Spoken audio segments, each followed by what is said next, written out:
Fight fans, it's Michelle Joy Phelps, and I'm joined now with Josh Taylor. Josh, good to see you. Yeah, good. A bit hot in here though, isn't it? It's still sweating, can't break a sweat, but yeah, good. Back into training. All good. You started what, like a few days ago? Yeah, last week I come back to official camp. Obviously ticking over a little bit back home, but come back down last week for my first official week and try and get rid of the weight a little bit, so it's nice and hot in there. It's like a furnace, so yeah, it's good. Yeah.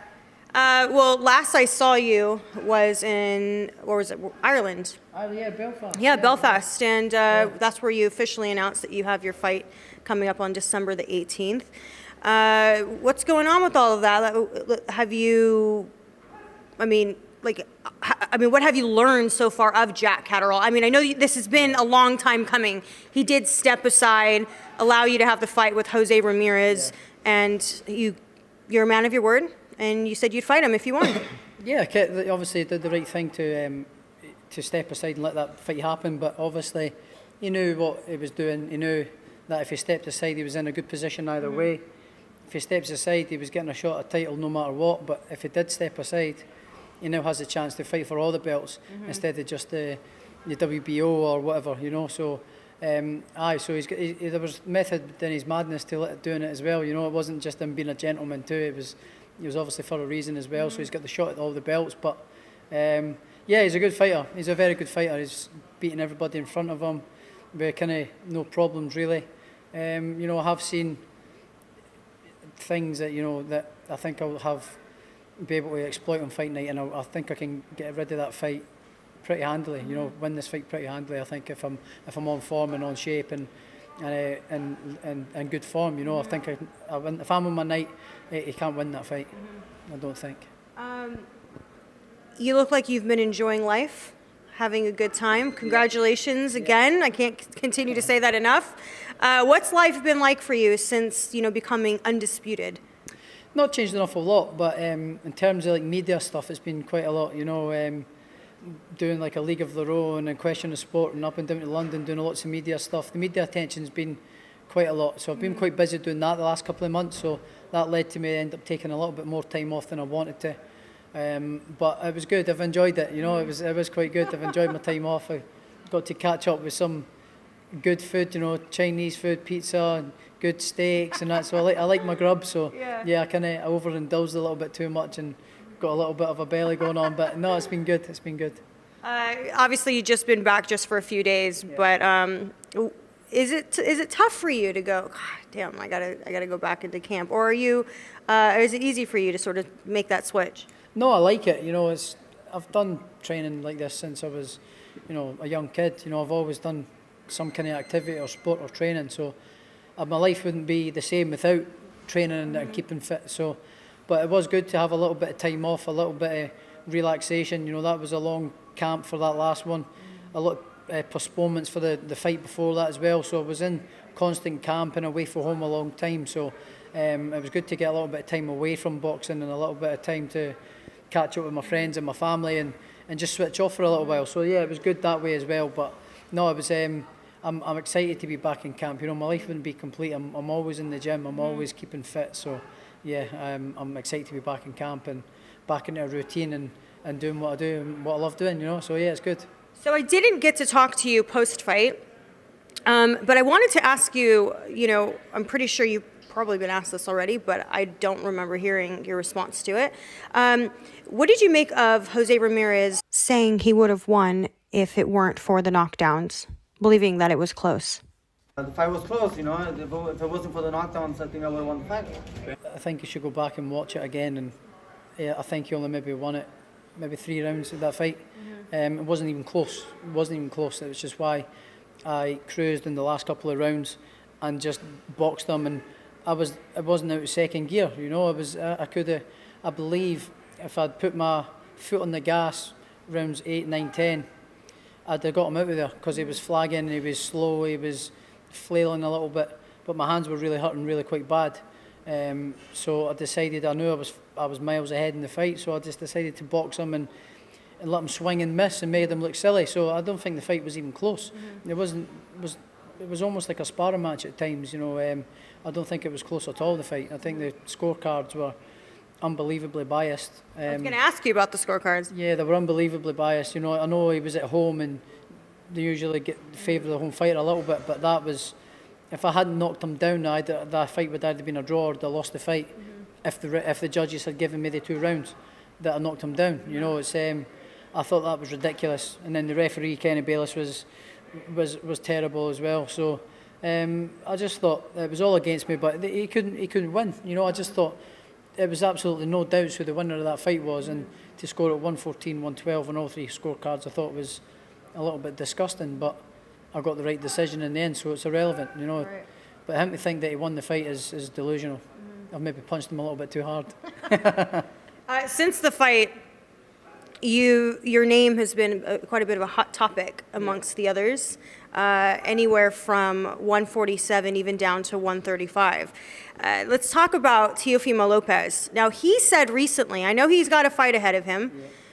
He's aware of that. You got George Kambosos coming up actually next week. But he said that he has absolutely no interest in a rematch with Lomachenko because he has his eyes set on you. What do you make of that? He can have his eyes set on me all he wants, but he's got a lot of work to do. He needs to get in line. You know, I've got a massive target on my back, and there's bigger fish than him out there to fry. So he needs to join the queue. Unfortunately, you know, he thinks he's undisputed champion at lightweight, but he isn't. He needs to win all the belts first. He needs to beat Devin Haney. He needs to beat Ryan Garcia to prove that he is the best, and all the other fighters at lightweight that are good. Yeah, he's had one good win, albeit a very good win against Lomachenko, but I still don't think he is the daddy at that weight. He's still got a lot of weight a lot of things to prove, and if he comes up and that fight does happen, I'll happily take him apart and bring him back down to earth with a bang. I'd love it. You said there are bigger fish to fry. Who would you consider to be those bigger fish then? Bigger fish are the guys, you know, there's big fights at 140 still, but there's big fights, the fights that I really want to be involved in, the big fights at 147, you know, like your Crawfords, your Spences, your what's his name, Porter, Shawn Porter and all that, you know, all these guys are massive, massive fights, so these are big fish to me and big names in the sport and massive, massive fights for me, so these are the kind of folk that I'm eyeing up. You know, I'm not interested in Teofimo Lopez at the minute. You know, I'm looking. I've got my own goals and targets. You know, so and him coming away with saying that I'm scared, which is a joke. You know, I'm not scared of anyone. I'll fight anybody. So if that fight did happen, I'd happily take him back down to earth. But I've got my own goals and targets that I want to do, which is become a 2-weight world champion and hopefully win 2 or 3 belts up there as well. And maybe become undisputed at 147. You know, it's longer term goals, but I've got my own dreams and ambitions still that I want to achieve. So that's what I want to do. I'm not looking back the way I'm looking forward. Well, you did mention that there was interest going between the 2 weight classes at this point. So you're completely comfortable between 140 and 147? Yeah, of course. Yeah, I think I can stay at 140 for my whole career if I really wanted to. Yeah. But I've proved that I'm the best, and I've proved it time and time again. You know, my last 5-6 fighters have been undefeated. You know, Ryan Martin was the next best thing coming through. I obliterated him, and then it come through afterward that he tested positive for testosterone. So I beat him, and then I beat Ivan Baranchek, then I beat Prograis, then I've just beat Ramirez. You know, and I've proved I'm the best in the division time and time again. So I've got no proving left to do. I've got nothing left to do at the weight.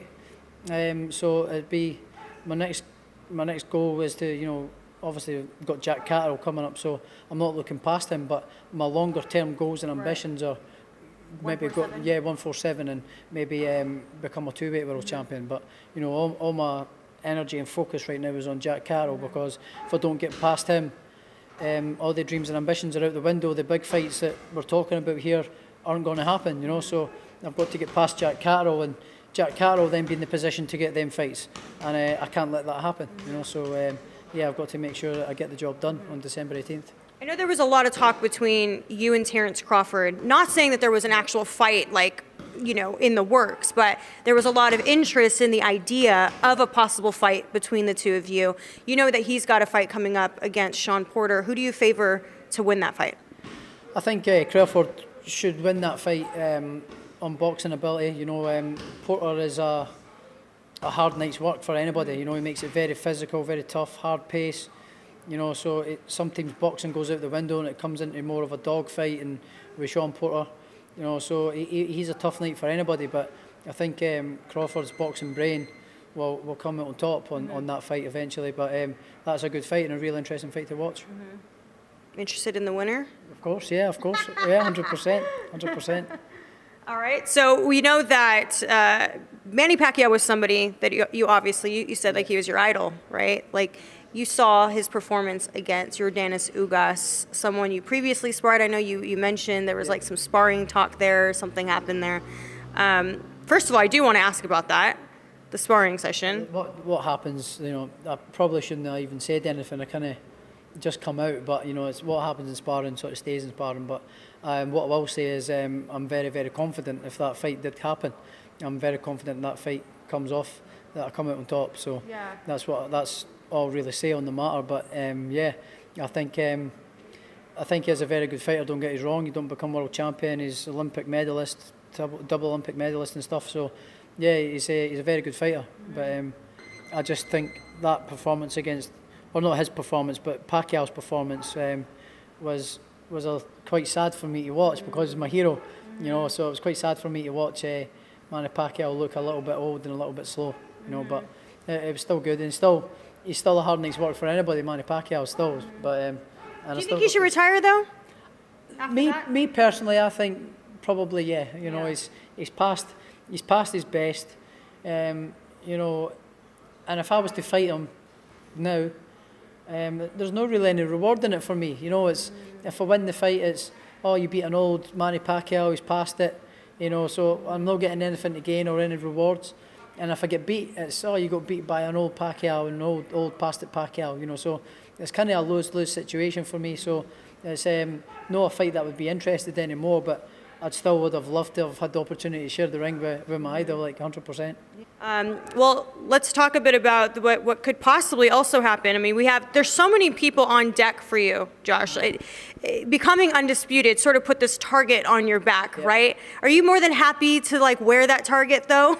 Yeah, of course, because it's got to. You know, everybody's mentioning you now, even Tank. I mean, my name's in everybody's mouth now. You know, I've got the target. You know, I've got the big bullseye on my back, like you say. So it keeps me hungry. It keeps me determined to keep what I've got and what I've worked for my whole life. I've got to keep it now. Everybody wants what I've got now. They want to take it away from me. So if not, it's harder work now. You know, I've got to work harder and, you know, be more dedicated to keep what I've worked for all these years. You know, so it's easy to keep the motivation to keep motivated and inspired. You know, I want to keep what I've got. I want to get these big fights, like we've mentioned. So it's easy. What would be the pinnacle fight for you, though? I think for me, probably the Terence Crawford fight. You know, just with it being undisputed versus undisputed, and you know, he's pound for pound number 1 or 2. You know, so that would be a massive scalp for me. I'm guessing I would be the underdog going into that fight. As you know, I always tip to go in. I'm always tipped as underdog going into my fights anyway, so it doesn't bother me. But it would be a massive fight for me, that, and massive fight for him as well, you know, and it's one that I'm confident that I can come out on top on in that fight as well, you know. So I think for me, in and around my weight would be the Terence Crawford fight. The landscape of boxing seems to be in an interesting place right now. It looks as though we're having like all of these different type of exhibitions or YouTubers. I know you yourself, you met Logan Paul. You've had an opinion at one point on the Pauls, but based on seeing what they're doing, or should I say really Jake Paul's doing, what are your thoughts now? Well, they're still, you know, they're still yet to be in a competitive fight, you know, against a boxer. So they're still to do that, and I think the minute they do that, that's when they'll get found out, you know. But you know what they're doing well. They're bringing a lot of eyes and new audiences to the sport. So if these kids that are following them on YouTube or whatever it is they do, but then become genuine fans of boxing, it's only good for the sport of boxing, you know. It helps grow it and make a bigger reach out to the general public and stuff. So it is good in that way. It is good in that sense. That these exhibition fights, some of these guys are more active than most fighters. You know, they're getting out more and getting put on shows, and you can see a lot of fighters why they'd be resentful of it, you know, especially if you're coming through and you've trained your whole life and dedicated yourself to the sport, and these folk are coming in and they're getting all these shows and box office shows, and they're out 3-4 times, and there's fighters that are dedicated, maybe struggling for a bit of money, and they're not getting the same opportunities to get out and showcase their skills. But you know what, though? At the very least, Jake Paul is putting real fights on his undercards, and he's giving people, he's been taking pay cuts, which is giving the fighters more money in their purses. Yeah, but that's good in that sense as well. You know, they are doing a lot of good for the sport as well.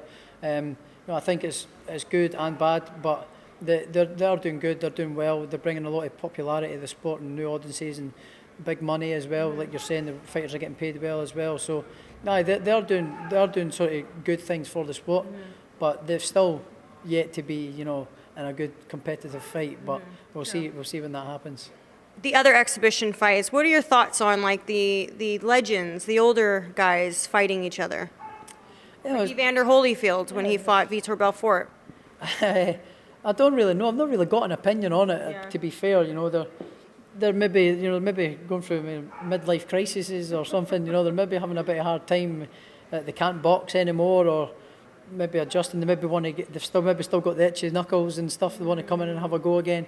You know, it's maybe just, you know, a bit of fun and stuff, you know, for them, and give them a wee purpose to get into the gym and do stuff and stuff like that. I can see that being good for them in a way. But at the same time, it's like, you know, you've had your time, you've passed it now, go and enjoy your life. But I guess they are probably enjoying it. They're getting that old buzz back, you know, and the feeling of getting in the ring again, and the nerves and things like that. So yeah, fair play to them. Let them do away. Let them do away. Yeah. Even for yourself, last time we spoke before your fight, there was no actual coverage of your fight here in the UK. Yeah. But now that Top Rank has a deal with Sky Sports. What has that been like for you to sort of now knowing that your career is going to be featured on such a large platform such as Sky?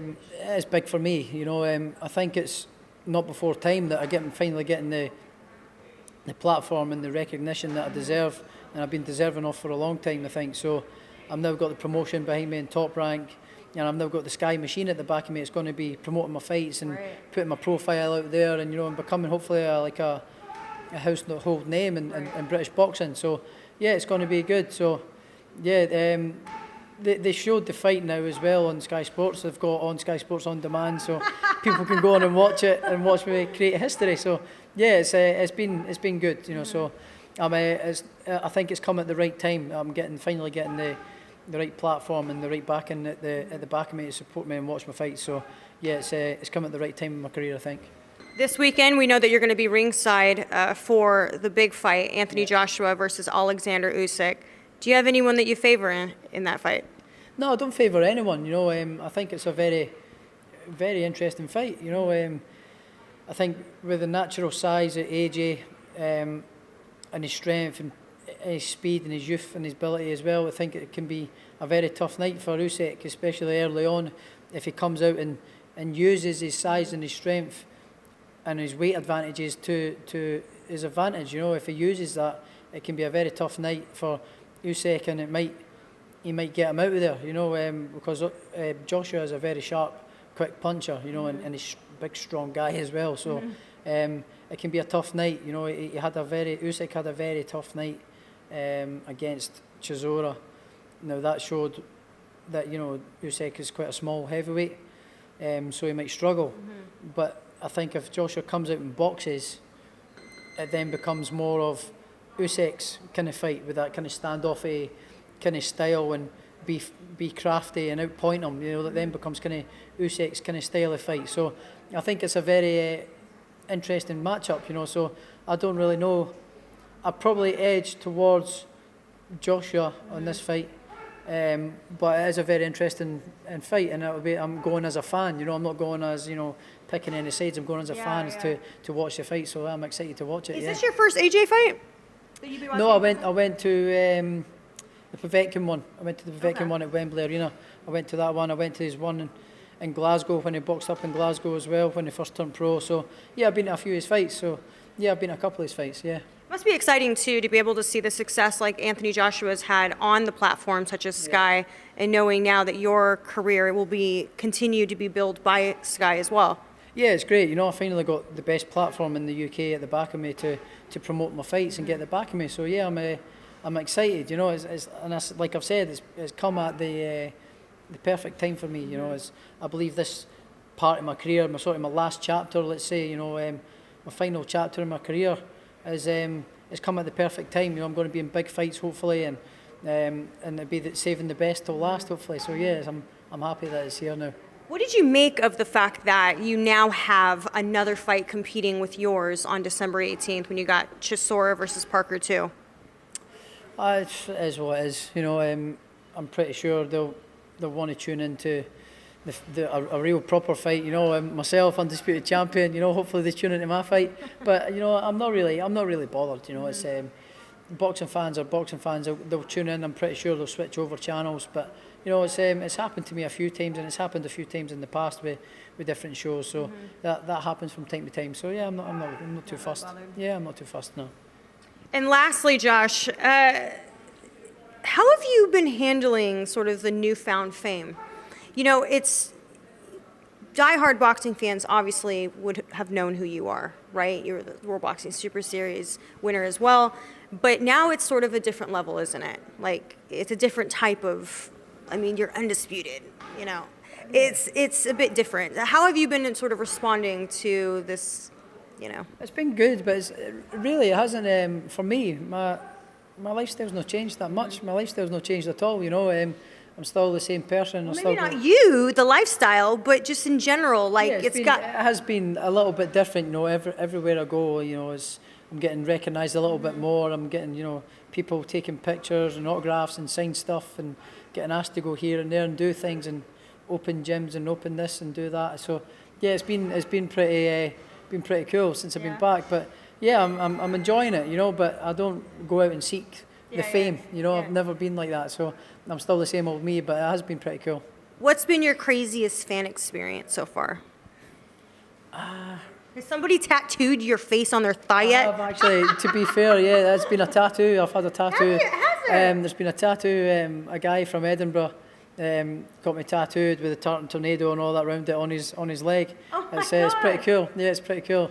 It's one when I was a little bit coming through the ranks. So it was one where I had the red tartan shorts on and kind of young, fresh face tattoo. It looks pretty cool. Oh my yeah, God. It's got a tattoo on the side of his leg with a tartan tornado on it and all that. So yeah, it's pretty cool. What a trip, though. I don't know how I would react if somebody came and, hey, look, I got your face on my arm or my leg. No, I thought it was cool, and somebody wanted me to sign their leg as well and to get into their tattoo and that as well. So yeah, it's been pretty cool, that one. Yeah. That's interesting. Well, hey, look. I finally made it. Mama, I made it. People getting tattoos of me. I've Yeah, made it. I know. Well, you definitely have. Well, thank you so much for your time. I appreciate it. I know you just got back into camp, but I was here in London, so I just had to try to nab up an interview because I don't think I'll see you until fight night. Yeah, well, nice to see you again. Yeah. Always nice to see you. Always my pleasure. So I'm not calling you what I called you off camera, but it's all good to see you. Well, thank you so much. Any final words? Anything else you want to say? No, just thanks to all the fans, you know, tuning into my fights all the time and for the continued support. It's been amazing. So tune in on December 18th and watch me keep this belt. So thank you very much. Cheers. All right, thank you. Bye, fight fans. Hey, fight fans, it's Michelle Joy Phelps. If you haven't already subscribed to our YouTube channel, make sure you do so by clicking this icon right here, or else.